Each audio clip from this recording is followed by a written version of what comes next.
व्रत करे से मुक्ति हो तो अकाल पड़े क्यों मरते हैं। ओए परमात्मा कहते हैं धर्मदास, एक बार अकाल पड़ा था, सूखा पड़ गया और उसमें इतना बुरा हाल होकर के प्राणी मरे, किसी को कुछ आहार प्राप्त नहीं हुआ, पत्ते भी तोड़ कर खा लिए, बोदी बाढ़ थी कूट कूट कर वो भी खा ली और 15-15, 20-20 दिन, एक महीना कति निराहार रह करके प्राण त्यागे। उसमें सारे व्रत हो गए, मंगल का भी, सोमवार का भी, आठम का भी, छठ का भी, सातम का भी, त्रि एकादशी का भी।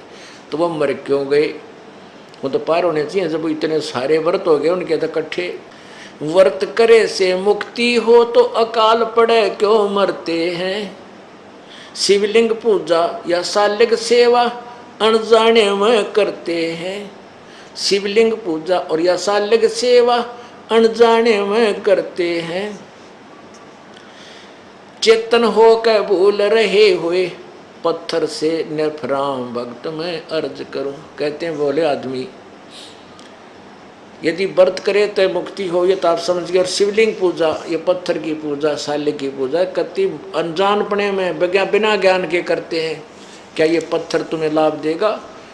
पुण्यात्मा, जैसे एक सेब की मूर्ति है, सेब के फल की मूर्ति यानी पत्थर या प्लास्टिक की हो, आम की हो, और वो मूर्ति बुरी नहीं, लेकिन वह मूर्ति आम का काम नहीं, आम का चित्र, आम की मूर्ति आम का काम नहीं कर सकती, आम के गुणों से युक्त नहीं।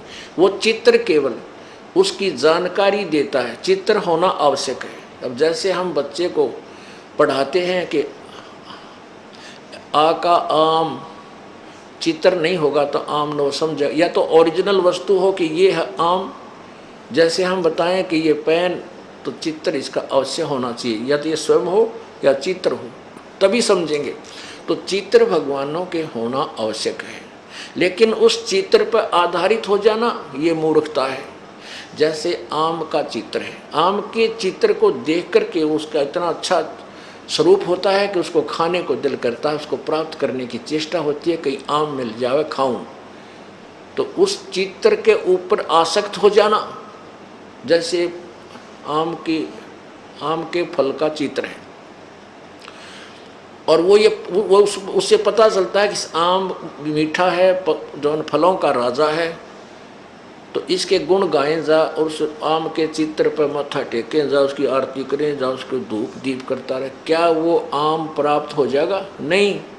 वो चित्र में जो आम है उसको ओरिजिनल को पता कर, वो कैसे विधि है, उसकी विधि न्यारी है वो चित्र वाले आम को प्राप्त करने की। उसकी विधि है कि पहले मजदूरी कर, फिर जेब में पैसे लेकर बाजार में जा और आम पुकार और लेकर फिर खा। ये पत्थर जो शिवलिंग तू लिए फिरता है, जो तू भगवान शालिग्राम विष्णु जी की मूर्ति ले रहा है, इस मूर्ति से, ये मूर्ति भगवान की है, ये भगवान नहीं है। ये मूर्ति सेब की है, ये सेब नहीं है मूर्ति। ये मूर्ति वाला जो चित्र तू लिए फिरता, भगवान विष्णु की मूर्ति चांदी की बना रखी है, चाहे पत्थर की ले रहा है, ये भगवान विष्णु नहीं है, ये उसकी केवल मूर्ति है। आप उस भगवान को प्राप्त कर, उस सेब को प्राप्त कर, उसकी विधि न्यारी है, उसकी मजदूरी कर पहले, उस मजदूरी से फिर वहाँ पहुँच। जैसे नाम के सिमरन साधना या मजदूरी है, इससे वो भगवान तुझे लाभ देगा। अब व्रत करने का गीता जी मना किया है, देखिएगा 6 अध्याय का 16वां श्लोक। ये गीता ज्ञान कहता है, दाता कहता है अर्जुन यह योग, ये देखिए श्रीमद् भगवत गीता 6 अध्याय का 16वां श्लोक, ये 6वां अध्याय और ये 16वां श्लोक।